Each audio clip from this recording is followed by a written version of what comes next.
तो आदाब, नमस्कार, गुड इवनिंग, सत श्री अकाल। एक बार फिर आप तमाम लोगों का स्वागत है। उम्मीद है पूरी फैमिली अच्छी होगी, अपना और अपनों का ख्याल रख रही होगी। मुंबई में साल 2010 में 18 से 23 अगस्त तक एक इंटरनेशनल ज्वेलरी एग्जीबिशन लगी थी।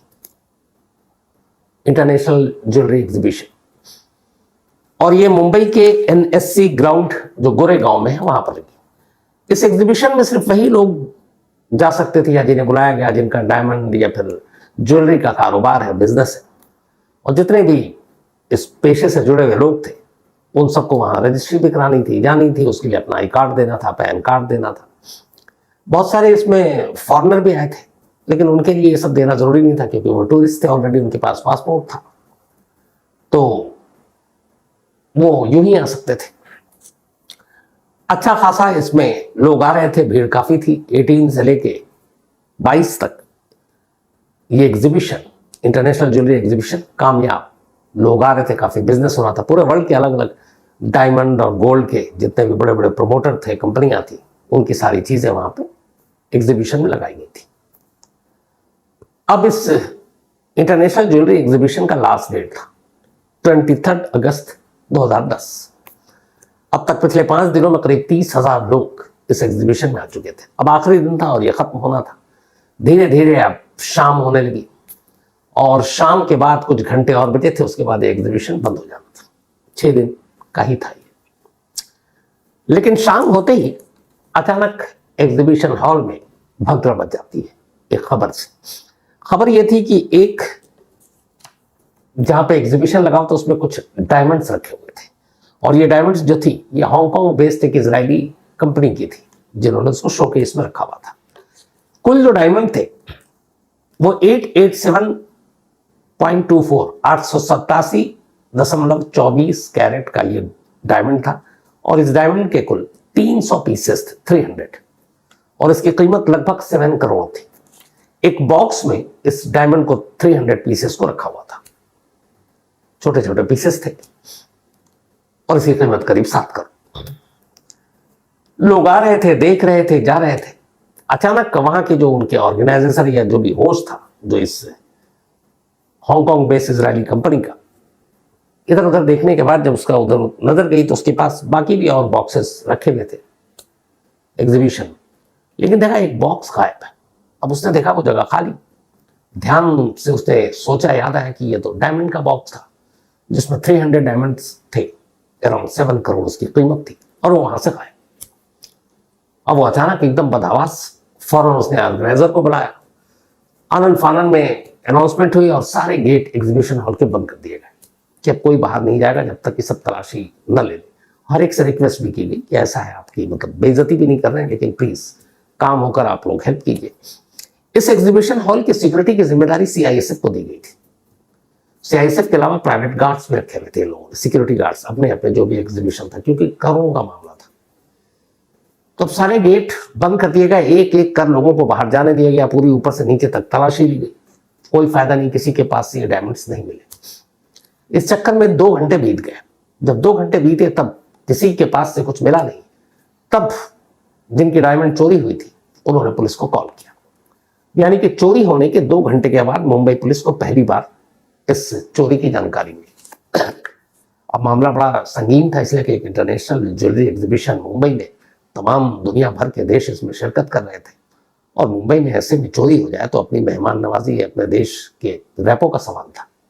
फौरन मुंबई के पुलिस कमिश्नर ने आनंद फानन में एक इमरजेंसी मीटिंग बनाई और 2 सीनियर पुलिस अफसरों की टीम बनाई। उसमें से एक उस वक्त हिमांशु रॉय थे, जो इस दुनिया में नहीं है, और कहा गया कि इसको किसी भी तरह से सॉल्व करना है। अब 2 टीमें बनाई गई और दोनों टीमों को यह फौरन काम दिया गया कि एक उस एग्जीबिशन हॉल के सारे CCTV कैमरे को देखो, और दूसरा वो जो तमाम उस एग्जीबिशन में लोग आए थे उनके प्रोफाइल को टटोलो, देखो, क्योंकि उसमें था कि जो भी आएंगे वो अपना पैन कार्ड, आधार कार्ड, ये सब जमा करेंगे। जो फॉरेनर आएंगे वो पासपोर्ट रखेंगे।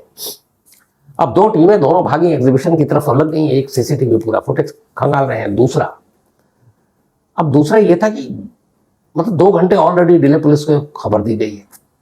अब करीब 6000 लोग उस दिन भी आए, एक एक को चेक करना, टाइम बहुत इसमें ज्यादा लगना था, टाइम टेकिंग था पूरा मसला। और ये भी डर था कि अगर चोर बाहर निकल चुका है, क्योंकि तलाशी पहले ली गई और अंदर किसी से मिला नहीं, तो क्या पता वो अगर फॉरेनर है तो देश छोड़कर भाग जाएगा और लोकल है तो मुंबई छोड़कर भाग जाएगा। तो अजीब आलम, लेकिन उसमें यह कि फटाफट करो। तो एक टीम पूरी पुलिस सीसीटीवी फुटेज को देख रही है, और उसमें यह भी है कि आज के दिन का भी देखो, 6 दिन का भी देखो, ताकि कुछ सिमिलरिटी मिले, और एक अपना रिकॉर्ड खंगाल रही है। पूरी सीसीटीवी खंगाल ली। उसको देखकर एक कमजोरी पता चली मुंबई पुलिस को, जो खंगाल रहे थे, कि जिस जगह से ये डायमंड चोरी हुई वहां पे सीसीटीवी कैमरा उतने अच्छे से उसको फोकस नहीं था। मतलब कुछ एंगल तो आ रहे थे, कुछ एंगल दिखाई नहीं दे रहे थे। तो सीसीटीवी कैमरे से कोई खास मदद मिलनी नहीं थी कि वहां से उस बॉक्स को कितने उठाया। वो बॉक्स जहां पे था वहां तक कोई कैमरा काम ही नहीं कर रहा था, मतलब उस कैमरा वहां तक फोकस ही नहीं था, बाकी इधर उधर था। अब ये था कि कैमरा होता तो बॉक्स उठाने वाला कैमरे में कैद हो जाता, लेकिन कैमरा तो वहां तक पहुंचा नहीं है। वो अजीब मुश्किल। अब एक टीम उधर सारी खंगाल रही है लोगों की लिस्ट, एक टीम सीसीटीवी फुटेज में कुछ मिल नहीं रहा। कई बार देख रहे हैं, और कई लोग देख रहे हैं मुंबई पुलिस के, ताकि एक की नजरों से कुछ छूट जाए तो दूसरा देखे।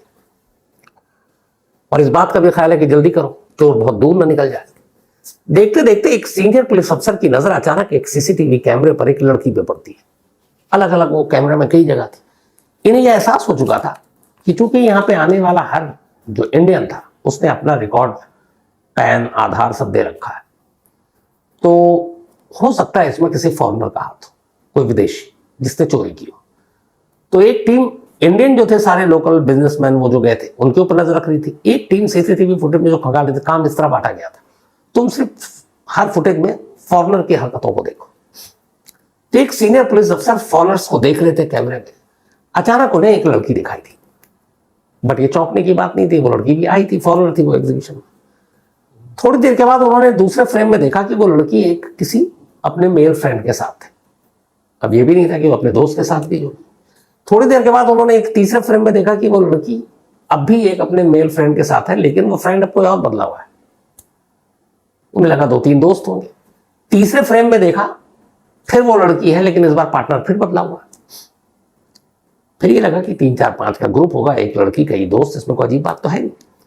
तो देख रहे कुछ लग रहा है, लेकिन कुछ पता नहीं चल रहा है कि ये क्या हो रहा है।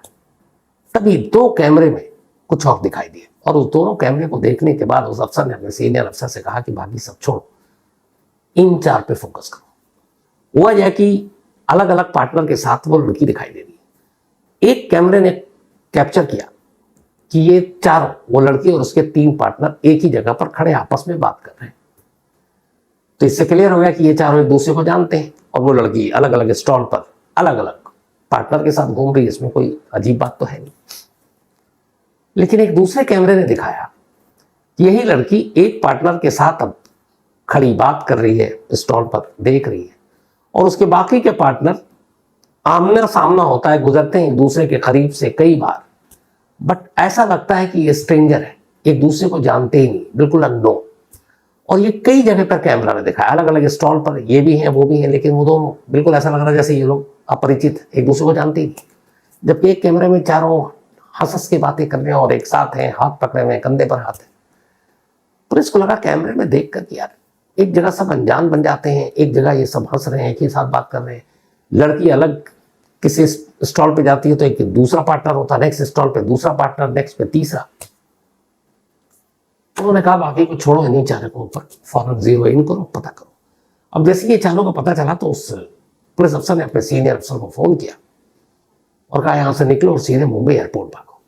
और पुलिस की एक टीम मुंबई एयरपोर्ट, इन चारों के भी पासपोर्ट की डिटेल वहां थी, ले लिया गया। एयरपोर्ट पहुंचे, फौरन एयरपोर्ट पे अलर्ट। लेकिन चूंकि चोरी जब हुई तो 2 घंटे बाद पुलिस को खबर मिली। अब पुलिस आई, उसके बाद अब वो सीसीटीवी कैमरे देख रही है, फिर वो खंगाल रही। 3 घंटे और गुजर गए, 2 और 3 5 घंटे हो चुके थे। जब पुलिस एयरपोर्ट पहुंची तो पता चला बस थोड़ी देर पहले वो चारों एयरपोर्ट से निकल चुके हैं और वो Hamburg, Germany via Dubai flight में बैठकर उड़ चुके हैं। अब मुंबई पुलिस क्राइम ब्रांच की टीम हाथ मल रही है। थोड़ी देर पहले आ जाते तो मुंबई एयरपोर्ट पर पकड़ लेते, अब तो निकल गए।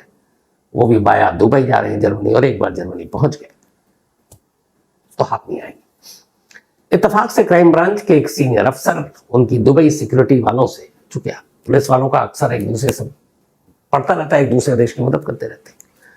तो वहाँ एयरपोर्ट पर उनके एक जानकार जो दुबई एयरपोर्ट पे काम कर रहे, वो भी सीनियर, इन्होंने फ़ोन किया और कहा ऐसे ऐसे मसला है, हमारे यहाँ एक इंटरनेशनल एग्जीबिशन था ज्वेलरी का, 4 फॉरनर है जो करीब 7 करोड़ 300 डायमंड्स लेकर यहाँ से उड़ चुके हैं और वो वाया दुबई जर्मनी जा रहे हैं। तो दुबई में उनको फ्लाइट चेंज करनी है। तो यार इस वक्त तो हम सारे कागजी, इतना जल्दी कुछ हो नहीं सकता, 2 देशों के बीच में बहुत सारे लीगल चीज़ें आती हैं कि आप इन्फॉर्म करेंगे, आप बताएंगे क्या है कैसे, उसमें बहुत वक्त लग जाता है। इस वक्त वक्त नहीं था, क्योंकि फिर वो दुबई से उड़ जाते तो जर्मनी पहुंच जाते तो सवाल ही नहीं कि हम पकड़ पाते। तो ये पर्सनल रिलेशन पे कि यार आप इतना करो, बाकी हम डॉक्यूमेंट्स आपको बाद में दे देंगे, हमारे कहने पर आप उनको थोड़ा रोक कर तलाशी ले लो। चूंकि उस दुबई अथॉरिटी जो एयरपोर्ट पे जो अफसर था काम करता था, उसने भी मुंबई पुलिस से एयरपोर्ट पे बहुत मदद ली थी, तो बदले में वो राजी हो गया। उसने कहा ठीक है, फ्लाइट नंबर और ये सारे के डिटेल उनको मिल गए। अब जैसे ही वो फ्लाइट आई, इन्होंने अपने सारे स्टाफ को अलर्ट कर दिया और फिर 4 लोग जो उतरे, उन 4 को उन्होंने डिटेन किया और उसके बाद उनकी तलाशी ली। उनके पास से कुछ नहीं मिला, कोई हीरा नहीं मिला, ना उनके बैग में, ना पर्स में, ना जूते में, कहीं छुपा कर रखे हुए। हर तरह से तलाशी ले ली, पूरे कपड़े उतार कर तलाशी ले ली, कुछ नहीं मिला। अब वो अफसर यहाँ मुंबई क्राइम ब्रांच के अफसर को फोन करता है कि शायद आपकी इन्फॉर्मेशन गलत है, इसके पास तो कोई डायमंड ही नहीं है। अच्छा, लगेज में तो वो डायमंड जो है उसमें भी तलाशी का ऑर्डर दिया गया कि भाई चेक कर। कहीं से हर तरह से कई बार तलाशी ले ली गई, डायमंड नहीं मिला। अब यहाँ अफसर को लगा शायद उससे कुछ गलती तो नहीं होगी, कोई और तो नहीं है, लेकिन सीसीटीवी फुटेज और बाकी चीजें इशारा कर रहे थे कि यही है जो गड़बड़ है। फिर अचानक इन्होंने कहा एक काम करो, तुम जरा ये चेक करो, इनका एक्सरे करो, कहीं ऐसा तो नहीं है, क्योंकि अब बहुत दुनिया भर में इसके स्मगलिंग का एक तरीका है, आप पॉलीथीन में डालिए छोटे छोटे हीरे और निकल लीजिए, और फिर बाद में आप वॉशरूम में उसको निकाल लीजिए या वॉमिट करके निकाल दीजिए, टॉयलेट में निकाल लीजिए। तो उन्होंने कहा तुम एक बार ये चेक कर लो प्लीज। अब सारी चीजें तो तलाश हो गई, कुछ मिला नहीं। उसने कहा चलो ये भी ट्राई करते हैं। इसके बाद उन 4 के एक्सरे किए गए। 4 के पेट में छोटी छोटी थैलियां दिखाई दी। इसके बाद उनको एक खास मेडिसिन दी गई, फिर उनको वॉमिट कराया गया और बाकी फिर टॉयलेट ले जाया गया। और वो सारे के सारे जो 300 डायमंड के पीसेस थे वो एक एक कर बाहर आ गए उनके पेट से। जब डायमंड बाहर आ गया तो इन्फॉर्म किया गया कि आप सही थे। अब इसके बाद दुबई से इनको वापस इंडिया डिपोर्ट करना। हालांकि वो इंडियन सिटीजन नहीं है, उनमें से 3 जो है वो जर्मन था और 1 किसी और देश का था। तो ये हुआ कि उसने क्राइम किया है और अब हम लीगल पेपर भी भेज रहे हैं। तब तक टाइम था, डिटेन किया ही हुआ था, यहाँ से पेपर लेकर थे खुद क्राइम ब्रांच के अफसर दुबई उड़ जाते हैं। दुबई जाने के बाद वो उसके बारे में सारी चीज दिखाते हैं, चूंकि डायमंड बरामद हो गया, पुख्ता सबूत था, तो इसीलिए फिर दुबई अथॉरिटी उन 4 को इंडिया रिपोर्ट कर देती है। उसके बाद वो उन 4 को लेकर, एक इसमें 3 जर्मन था, एक मैक्सिकन था, मैक्सिको का, और उसमें वही एक लेडी थी, 3 दोस्त। तो उसको लेकर फिर इंडिया आते हैं। इंडिया लाने के बाद कोर्ट में पेश किया जाता है। डायमंड बरामद हो ही चुका था, पूछताछ होती है, फिर जेल भेज दिया जाता है, फिर चार्जशीट दाखिल होती है और आखिरकार इन सभी को अदालत लगभग 2 साल की सजा सुनाती है, क्योंकि चोरी की थी, डायमंड बरामद हो गया। मार्च 2012 में ये 4 जेल से रिहा हो जाते हैं, मतलब 12 साल पहले। तो 2 साल के करीब वे जेल में रहे, 2 साल से भी थोड़ा कम। मार्च 2012 में जब इनकी सजा पूरी हो गई तो फिर मुंबई पुलिस ने इन सभी को वापस इनके देश डिपोर्ट कर दिया। तो कुछ घंटों में कुछ अफसरों के दिमाग की वजह से एक बड़ी चोरी का पर्दाफाश हो गया और एक अजीब वीडियो जिसमें एक लड़की अलग अलग जिस तरीके से लोगों से पार्टनर बदल रही है, खासतौर पर उस पुलिस अफसर की नजर कि हर फ्रेम में इसका पार्टनर बदल रहा है। तो उस पार्टनर बदलने ने पहला क्लू दिया, पहला शक आया वहीं से, और उसके बाद ये केस खुल गया। तो ये थी आज की कहानी।